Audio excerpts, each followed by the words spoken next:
ഞങ്ങൾ അതൊക്കെ വിചാരിച്ചാ പോയത്. അപ്പൊ മുമ്പത്തെ ചാരുകസേനയിൽ ഇങ്ങനെ ചാർന്ന് കിടന്ന് ഒരാളിങ്ങനെ വായിക്കുകയാണ്. പെൻഷനർ മാസിക വായിച്ചുകൊണ്ടിരിക്കുകയാണ്, കണ്ണട പോലും ഇല്ലാതെ. 104 വയസ്സായ പഴഞ്ഞുമല മാഷ് എല്ലാവരും നല്ല കഴിഞ്ഞ മരിച്ചു. അയാൾ ഭാര്യയ്ക്ക് 102 വയസ്സ് കഴിഞ്ഞിട്ട് ഫാമിലി പെൻഷൻ വാങ്ങിക്കൊണ്ടിരിക്കുക. ഇതാണ് കേരളത്തിലെ ജനങ്ങളുടെ ആയുസ് കൂടി വരികയാണ്.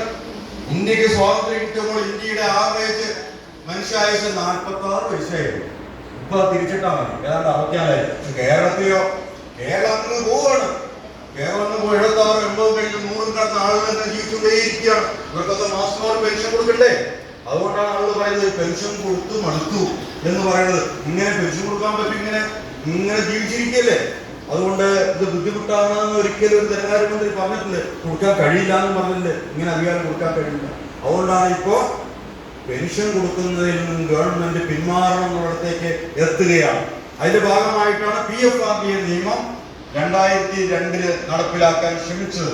2004 ജനുവരി 1 മുതൽ കേന്ദ്ര ഗവൺമെന്റ് സർവീസിലും മറ്റ് സംസ്ഥാനങ്ങളൊക്കെ 2004 ജനുവരി മുതൽ, കേരളത്തിൽ 2013 ഏപ്രിൽ 1 മുതലും നടപ്പിലാക്കിയത്. ഇപ്പൊ എന്താ ഇനി വരാൻ പോകുന്ന അവസ്ഥ?